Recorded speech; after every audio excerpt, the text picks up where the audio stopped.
भानु चौधरी अपने गांव के मुखिया थे। गांव में उनका बड़ा मान था। दरोगा जी उन्हें टाट बिना जमीन पर न बैठने देते। मुखिया साहब की ऐसी धाक बंधी हुई थी कि उनकी मर्जी बिना गांव में एक पत्ता भी नहीं हिल सकता था। कोई घटना, चाहे वह सास बहू का विवाद हो, चाहे मेड़ या खेत का झगड़ा, चौधरी साहब के शासनाधिकारी को पूर्ण रूप से सचेत करने के लिए काफ़ी था। वह तुरंत घटनास्थल पर पहुंचते, तहकीकात होने लगती। गवाह और सबूत के सिवा किसी अभियोग को सफलता सहित चलाने में जिन बातों की जरूरत होती, उन सब पर विचार होता और चौधरी जी के दरबार से फैसला हो जाता। किसी को अदालत जाने की जरूरत न पड़ी। हाँ, इस कष्ट के लिए चौधरी साहब कुछ फीस जरूर लेते थे। यदि किसी अवसर पर फीस मिलने में असुविधा के कारण उन्हें धीरज से काम लेना पड़ता तो गांव में आफत मच जाती थी, क्योंकि उनके धीरज और दरोगा जी के क्रोध में कोई घनिष्ठ संबंध था। सारांश यह है कि चौधरी से उनके दोस्त दुश्मन सभी चौकन्ने रहते थे। चौधरी महाशय के 3 सुयोग्य पुत्र थे। बड़े लड़के वितान एक सुशिक्षित मनुष्य थे। डाकिये के रजिस्टर पर दस्तखत कर लेते थे। बड़े अनुभवी, बड़े नीति कुशल। मिजाई की जगह कमीज पहनते, कभी कभी सिगरेट भी पीते, जिससे उनका गौरव बढ़ता था। यद्यपि उनके ये दुर्व्यसन बूढ़े चौधरी को नापसंद थे, पर बेचारे विवश थे, क्योंकि अदालत और कानून के मामले वितान के हाथों में थे। वह कानून का पुतला था। कानून की दफाएं उसकी जुबान पर रखी रहती थी। गवाह गढ़ने में वह पूरा उस्ताद था। मझले लड़के शान चौधरी कृषि विभाग के अधिकारी थे। बुद्धि के मंद, लेकिन शरीर से बड़े परिश्रमी। जहाँ घास न जमती हो वहाँ केसर जमा दें। तीसरे लड़के का नाम गुमान था। वह बड़ा रसिक, साथ ही उद्दंड भी था। मुहर्रम में ढोल इतने जोरों से बजाता कि कान के पर्दे फट जाते। मछली फंसाने का बड़ा शौकीन था। बड़ा रंगीला जवान था। खंजड़ी बजा बजा कर जब वह मीठे स्वर से ख्याल गाता तो रंग जम जाता। उसे दंगल का ऐसा शौक था कि कोसों तक धावा मारता, पर घरवाले कुछ ऐसे शुष्क थे कि उसके इन व्यसनों से तनिक भी सहानुभूति न रखते थे। पिता और भाइयों ने तो उसे ऊसर खेत समझ रखा था। घुड़की, धमकी, शिक्षा और उपदेश, स्नेह और विनय, किसी का उस पर कुछ भी असर नहीं हुआ। हाँ, भावजें अभी तक उसकी ओर से निराश न हुई थी। वे अभी तक उसे कड़वी दवाइयाँ पिलाई जाती थी, पर आलस्य वह राज रोग है जिसका रोग कभी नहीं संभलता। ऐसा कोई बिरला ही दिन जाता होगा कि बांके गुमान को भावजों के कटु वाक्य न सुनने पड़ते हों। ये विषैले शब्द कभी कभी उसके कठोर हृदय में चुभ जाते, किंतु यह घाव रात भर से अधिक न भर रहता। भोर होते ही थकना के साथ ही यह पीड़ा भी शांत हो जाती। तड़का हुआ, उसने हाथ मुंह धोया, बंशी उठाई और तालाब की ओर चल खड़ा हुआ। भावजें फूलों की वर्षा किया करती।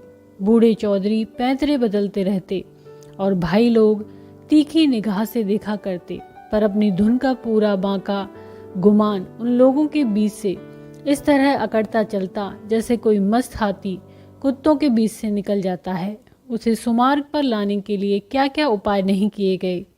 बाप समझाता, बेटा ऐसी राह चलो जिससे तुम्हें भी पैसे मिलें और गृहस्थी का भी निर्वाह हो। भाइयों के भरोसे कब तक रहोगे? मैं पका हुआ आम हूँ, आज टपक पड़ा या कल, फिर तुम्हारा निभाग कैसे होगा? भाई बात भी न पूछेंगे। भावजों का रंग देख रहे हो, तुम्हारे भी लड़के वाले हैं, उनका भार कैसे संभालोगे? खेती में जी न लगे, कांस्टेबली में भर्ती करा दूं। बांका गुमान खड़ा खड़ा यह सब सुनता, लेकिन पत्थर का देवता था, कभी न पसीजता। इन महाशय के अत्याचार का दंड उसकी स्त्री बेचारी को भोगना पड़ता था। मेहनत के घर के जितने काम होते वे उसी के सिर थोपे जाते। ओपले पाथती, कुएं से पानी लाती, आटा पीसती और जिस पर भी जेठानियां सीधे मुंह बात न करती, वाक्य वाणों से छेदा करती। एक बार जब वह पति से कई दिन रूठी रही तो बाके गुमान कुछ नर्म हुए। बाप से जाकर बोले, मुझे कोई दुकान खुलवा दीजिए। चौधरी ने परमात्मा को धन्यवाद दिया, फूले न समाये, कई सौ रुपए लगाकर कपड़े की दुकान खुलवा दी। गुमान के भाग जागे, तंजेब के चुन्नटदार कुर्ते बनवाए, मलमल का साफा धानी रंग में रंगवाया। सौदा बिके या ना बिके उसे लाभ ही होना था। दुकान खुली हुई है, 10-5 गाढ़े मित्र जमे हुए हैं, चरस की दम और ख्याल की ताने उड़ रही हैं। चल झपटरी जमुना तटरी खड़ो नटखटरी। इस तरह 3 महीने चैन से कटे। बाके गुमान ने खूब दिल खोलकर अरमान निकाले, यहाँ तक कि सारी लागत लाभ हो गई। टाट के टुकड़े के सिवा और कुछ न बचा।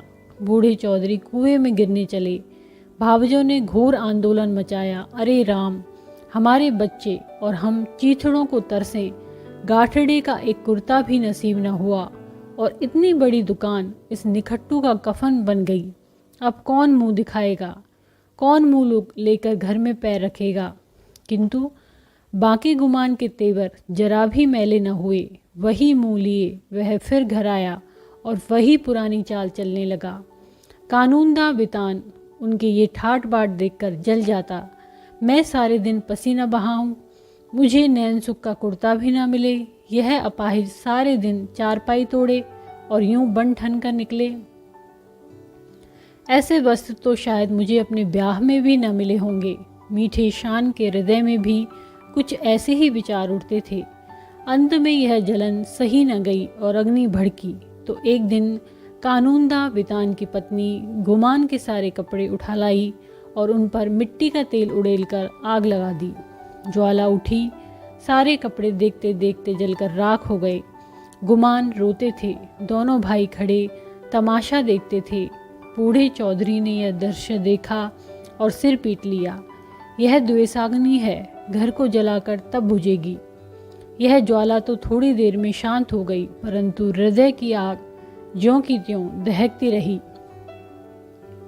अंत में एक दिन बूढ़े चौधरी ने घर के सब मेंबरों को एकत्र किया और गूढ़ विषय पर विचार करने लगे कि बेड़ा कैसे पार हो।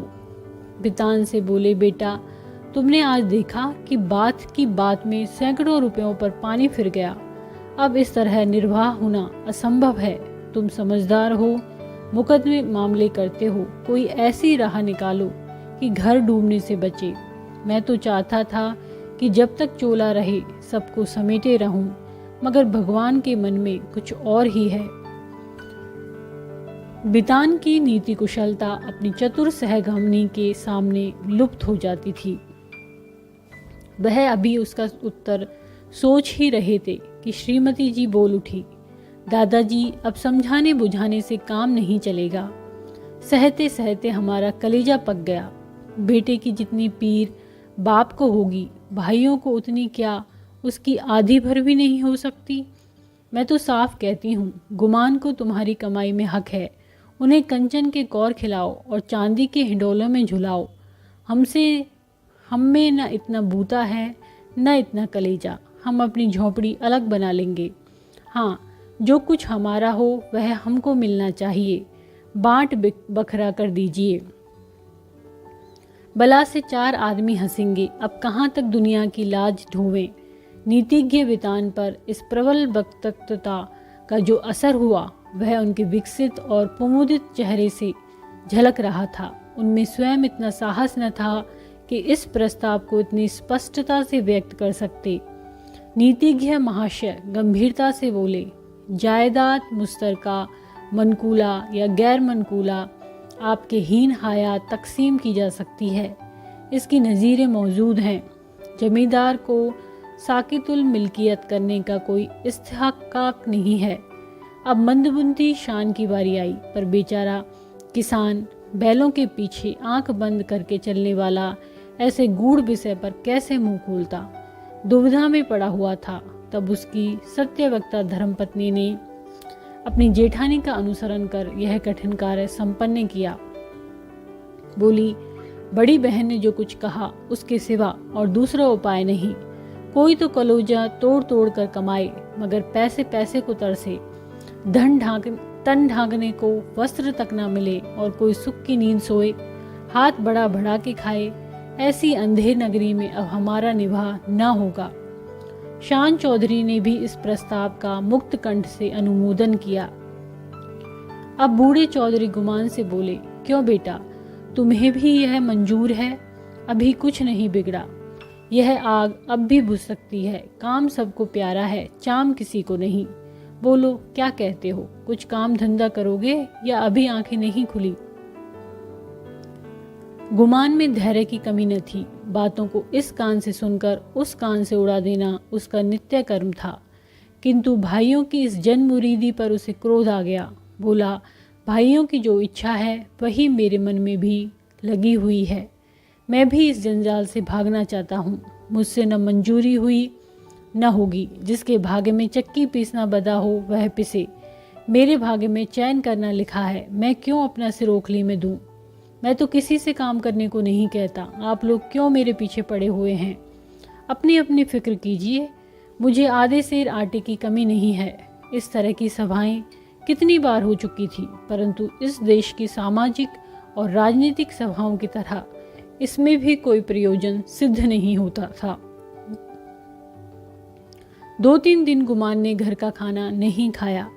जतन सिंह ठाकुर शौकीन आदमी थे, उन्हीं की चौपाल में पड़ा रहता। अंत में बूढ़े चौधरी गए और मना के लाए। अब फिर वह पुरानी गाड़ी अड़ती मचलती हिलती चलने लगी। पांडे घर के चूहों की तरह चौधरी के घर में बच्चे भी सयाने थे। उनके लिए घोड़े, मिट्टी के घोड़े और नावें, कागज की नावें थी। फलों के विषय में उनका ज्ञान असीम था। गूलर और जंगली बेर के सिवा कोई ऐसा फल न था जिसे बीमारियों का घर न समझते हों, लेकिन गुरदीन के खोंचे में ऐसा प्रबल आकर्षण था कि उसकी ललकार सुनते ही उनका सारा ज्ञान व्यर्थ हो जाता। साधारण बच्चों की तरह यदि सोते भी हो तो चौंक पड़ते थे। गुरदीन गांव में साप्ताहिक फेरे लगाता था। उसके शुभागमन की प्रतीक्षा और आकांक्षा में कितने ही बालकों को बिना किंडरगार्टन की रंगीन गोलियों के ही संख्या और दिनों के नाम याद हो गए थे। गुरदीन बूढ़ा सा मैला कुचैला आदमी था, किंतु आसपास में उसका नाम उपद्रवी लड़कों के लिए हनुमान मंत्र से कम न था। उसकी आवाज़ सुनते ही उसके खोंचे पर लड़कों का ऐसा धावा होता कि मक्खियों की असंख्य सेना को भी रणस्थल से भागना पड़ता था। और जहाँ बच्चों के लिए मिठाइयाँ थी, वहाँ गुरदीन के पास माताओं के लिए इससे भी ज़्यादा मीठी बातें थी। माँ कितना ही मना करती रहे, बार बार पैसा न रहने का बहाना करें, पर गुरदीन चटपटी मिठाइयाँ दोनों बच्चों के हाथ में रख ही देता और स्नेहपूर्ण भाव से कहता, बहू जी, पैसों की कोई चिंता ना करो, फिर मिलते रहेंगे, कहीं भागे थोड़े ही जाते हैं। नारायण ने तुमको बच्चे दिए हैं तो मुझे भी उनकी न्योछावर मिल जाती है। उन्हीं की बदौलत मेरे बाल बच्चे भी जीते हैं। अभी क्या, ईश्वर इनका मार तो दिखावे, फिर देखना कैसा ठनगन करता हूँ। गुरदीन का यह व्यवहार चाहे वाणिज्य नियमों के प्रतिकूल ही क्यों न हो, चाहे 9 नगद सही 13 उधार नहीं वाली कहावत अनुभव सिद्ध ही क्यों न हो, किंतु मिष्टाभाषी गुरदीन को कभी अपने इस व्यवहार पर पछताने या उसमें संशोधन करने की जरूरत नहीं हुई। मंगल का शुभ दिन था। बच्चे बड़े बेचैनी से अपने दरवाजे पर खड़े गुरदीन की राह देख रहे थे। कई उत्साही लड़के पेड़ पर चढ़ गए और कोई कोई अनुराग से विवश होकर गांव के बाहर निकल गए थे। सूर्य भगवान अपना सुनहला गाल लिए पूरब से पश्चिम जा पहुंचे थे। इतने में ही गुरदीन आता हुआ दिखाई दिया। लड़कों ने दौड़कर उसका दामन पकड़ा और आपस में खींचातानी होने लगी। कोई कहता था मेरे घर चलो, कोई अपने घर का न्योता देता। सबसे पहले भानु चौधरी का मकान पड़ा। गुरदीन ने अपना खोंचा उतार दिया। मिठाइयों की लूट शुरू हो गई। बालकों और स्त्रियों का ठट्ठ लग गया। हर्ष और विषाद, संतोष और लोभ, ईर्ष्या और क्षोभ, द्वेष और जलन की नाट्यशाला सज गई।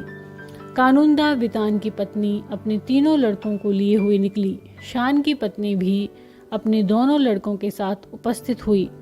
गुरदीन ने मीठी बातें करनी शुरू की, पैसे झोली में रखे, धेले की मिठाई दी और धेले का आशीर्वाद। लड़के दोनों लिए उछलते कूदते घर में दाखिल हुए। अगर सारे गांव में कोई ऐसा बालक था जिसने गुरदीन की उदारता से लाभ न उठाया हो तो वह बांके गुमान का लड़का धान था। यह कठिन था कि बालक धान अपने भाइयों बहनों को हंस हंस और उछल उछल कर मिठाइयाँ खाते देखकर सब्र कर जाए। उस पर तुर्रा यह कि वे उसे मिठाइयाँ दिखा दिखा कर ललचाते और चिढ़ाते थे। बेचारा धान चीखता और अपनी माता का आंचल पकड़ पकड़ कर दरवाजे की तरफ खींचता था, पर वह अबला क्या करे। उसका हृदय बच्चे के लिए ऐंठ ऐंठ कर रह जाता था। उसके पास एक पैसा भी नहीं था। अपने दुर्भाग्य पर, जेठानियों की निष्ठुरता पर और सबसे ज़्यादा अपने पति के निखट्टूपन पर कुड़कुड़ कर रह जाती थी। अपना आदमी ऐसा निकम्मा न होता तो क्यों दूसरों का मुंह देखना पड़ता, क्यों दूसरों के धक्के खाने पड़ते। उठा लिया और प्यार से दिलासा देने लगी, बेटा रो मत, अब की गुरदीन आवेगा तो तुम्हें बहुत सी मिठाइयाँ ले दूंगी। मैं इससे अच्छी मिठाई बाजार से मंगवा दूंगी। तुम कितनी मिठाइयाँ खाओगे। यह कहते कहते उसकी आंखें भर आई। आह, यह मनहूस मंगल आज ही फिर आवेगा और फिर ये ही बहाने करने पड़ेंगे। हाय, अपना प्यारा बच्चा धेले की मिठाई को तरसे और घर में किसी का पत्थर सा कलेजा न पसीजे। वह बेचारी तो इन चिंताओं में डूबी हुई थी और धान किसी तरह चुप ही न होता था। जब कुछ वश न चला तो माँ की गोद से जमीन पर उतरकर लौटने लगा और रो रो कर दुनिया सिर पर उठा ली। माँ ने बहुत बहलाया, फुसलाया, यहाँ तक कि उसे बच्चे के इस हट पर क्रोध भी आ गया। मानव हृदय के रहस्य कभी समझ में नहीं आते। कहाँ तो बच्चे को प्यार से चिपटाती थी, ऐसे झल्लाई कि उसे 2-3 थप्पड़ जोर से लगाए और घुड़कर बोली, चुप रह अभागे, तेरा ही मुंह मिठाई खाने का है। अपने दीन को नहीं रोता, मिठाई खाने चला है। बांका गुमान अपनी कोठरी के द्वार पर बैठा हुआ यह कौतुक बड़े ध्यान से देख रहा था। वह इस बच्चे को बहुत चाहता था। इस वक्त के थप्पड़ उसके हृदय में तेज भाले के समान लगे और चुप गया। शायद उसका अभिप्राय भी यही था। दुनिया रुई को धुनने के लिए तात पर चोट लगाता है। जिस तरह पत्थर और पानी में आग छिपी रहती है, उसी तरह मनुष्य के हृदय में भी, चाहे वे कैसा ही क्रूर और कठोर क्या न हो, उत्कृष्ट और कोमल भाव छिपे रहते हैं। गुमान की आंखें भर आई। आंसू की बूंदें हमारे हृदय की मलिनता को उज्जवल कर देती हैं। गुमान सचेत हो गया। उसने जाकर बच्चे को गोद में उठा लिया और अपनी पत्नी से करुणोत्पादक स्वर में बोला, बच्चे पर इतना क्रोध क्यों करती हो? तुम्हारा दोषी मैं हूँ। मुझको जो दंड चाहो दो। परमात्मा ने चाहा तो कल से लोग इस घर में मेरा और मेरे बाल बच्चों का भी आदर करेंगे। तुमने आज मुझे सदा के लिए इस तरह जगा दिया मानो मेरे कानों में शंखनाद कर मुझे कर्म पथ में प्रवेश का उपदेश दिया हो। धन्यवाद। यदि आपको ये कहानी पसंद आती है तो इसको लाइक करें, चैनल को सब्सक्राइब करें, कमेंट करें और शेयर करें। धन्यवाद।